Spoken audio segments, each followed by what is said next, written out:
ધાંગધ્રામાં થયેલ ઘટનાને દોષિતોને સજા મળે અને મૃતકોને ન્યાય મળે તેવી માંગ સાથે દક્ષિણ ગુજરાત માલધારી સમાજ દ્વારા જિલ્લા કલેક્ટરને આવેદનપત્ર પાઠવાયું હતું। ધાંગધ્રા નગરપાલિકાના પૂર્વ પ્રમુખની હત્યાના મામલે હળવદમાં દરબારો અને ભરવાડ સમાજના લોકો વચ્ચે થયેલ જૂથ અથડામણના બનાવમાં ભરવાડ સમાજના 2 વ્યક્તિઓના મોત, માલધારી સમાજમાં આક્રોશ સાથે ઘેરા પ્રત્યાઘાત પડ્યા છે।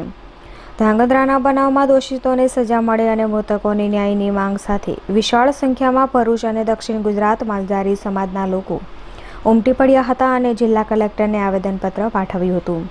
આવેદનપત્રમાં રાજ્યના ગૃહમંત્રી, પોલીસ અધિકારીઓ પણ આમ સામેલ થયા હોય ગૃહમંત્રીના પદ પરથી હટાવવાની માંગણી કરવા સાથે ભાજપ છોડી દેવાની અને ઉગ્ર આંદોલનની ચીમકી ઉચ્ચારવામાં આવી હતી। તારીખ 13/7/2017ના રોજ સૌરાષ્ટ્રના ધાંગધ્રા ખાતે ઇન્દ્રસિંહ ઝાલાની બેસણામાં મોટી સંખ્યામાં ક્ષત્રિય આગેવાનો ભેગા થવાના હતા, ક્ષત્રિયો ભેગા થવાના હતા અને ગુજરાત સરકારના ગૃહમંત્રી શ્રી પ્રદીપસિંહ જાડેજાને પણ આની ખાતરી હતી અને તેઓ પોતે પણ આ બેસણામાં હાજર હતા અને મોટી સંખ્યામાં ક્ષત્રિયોએ બેસણામાં આવ્યા।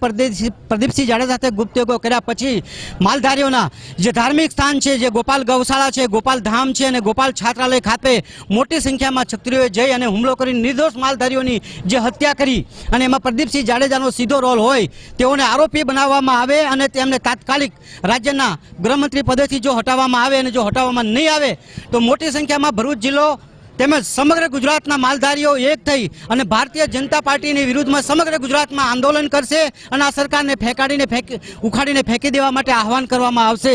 માટે જો ભાજપ સરકારને જો માલધારીઓની જરૂર હોય તો તાકીદે ગૃહમંત્રીના હોદ્દા પરથી હટાવવામાં આવે એવી અમારી સમગ્ર માલધારીઓની માંગ છે। આજ રોજ અમે ભરૂચ જિલ્લા કલેક્ટર શ્રી કચેરી ખાતે અમે બધા ભેગા થયેલ છીએ અને મહેરબાન કલેક્ટર શ્રીને આવેદનપત્ર આપીએ છીએ। અમે સમગ્ર ભરૂચ જિલ્લાના માલધારી, સમગ્ર ગુજરાતના માલધારી પ્રદીપસિંહ જાડેજાનું રાજીનામું માંગીએ છીએ અને ટૂંક સમયમાં આખી જિંદગીથી માલધારી સમાજ ભારતીય જનતા પાર્ટી સાથે જોડાયેલો છે। ગુજરાતની અંદર 12% વસ્તી માલધારી સમાજની છે। અત્યારે અમને એવું લાગી રહ્યું છે કે ભારતીય જનતા પાર્ટીને માલધારી સમાજની જરૂર નથી। હાલમાં પણ કાલે રાત્રે એક મર્ડર થયું છે સિવિલ હોસ્પિટલમાં। હાલમાં એક લાશ છે માલધારી સમાજની, 5,000 લોકો ત્યાં ઊભા છે। સરકારને માલધારી સમાજની કંઈ પડી નથી।